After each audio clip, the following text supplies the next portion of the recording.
चले जाओ यहाँ से और आइंदा हमारे घर में आने की कोशिश मत करना। तुमने हमारी जिंदगी अजाब बना दी है। तुम जैसे पागल भाई से अच्छा था हमारा कोई भी भाई ना होता। मैं पागल नहीं हूँ। अगर तुम पागल नहीं हो तो समझदार कहाँ से हो? तुम्हारी वजह से सारे मोहल्ले में हमारी कोई इज्जत नहीं रही।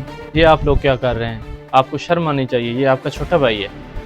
हाँ हाँ, मैं जानता हूँ ये हमारा छोटा भाई है, और वैसे भी तुम्हें हमारे मामलात में टांग अड़ाने की जरूरत नहीं है। तुम जाओ यहाँ से। मैं आपको ये कहना चाहूँगा कि ये आपका छोटा भाई है, आपको इसके साथ ऐसा नहीं करना चाहिए। ये तो पागल है, इसकी वजह से लोग रोजाना शिकायतें लेकर आते हैं। अच्छा तो ये पागल है ना, आप ऐसा करें कि 3 सेब लेकर आएँ।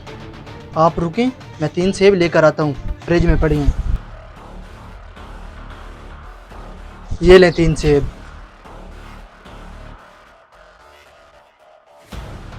ये लो, एक तुम सेब लो, एक आप भी लें,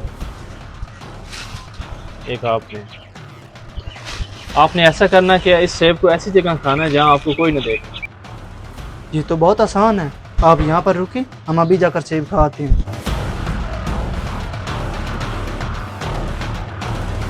नबील, आपने सेब कहाँ पे खाया? मैंने वो सेब यही एक ऐसी जगह है जहाँ पर मुझे कोई भी नहीं देख रहा। यहीं पर बैठकर खा लेता हूँ। वहाँ पर मुझे कोई भी नहीं देख रहा था। मैंने अपना सेब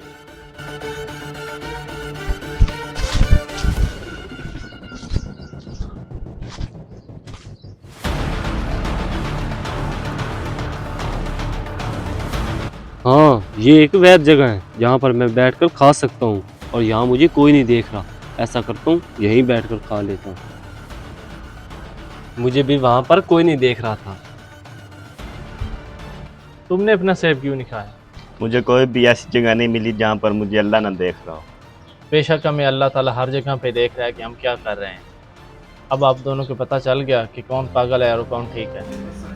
हमें चाहिए कि हम अपने भाइयों के साथ अच्छा सलूक करें और आपस में इत्तेफाक कायम रखें। अगर आपको हमारी ये वीडियो अच्छी लगे तो इस वीडियो को ज़्यादा से ज़्यादा लोगों तक शेयर करें और हमारे पेज को फॉलो करें।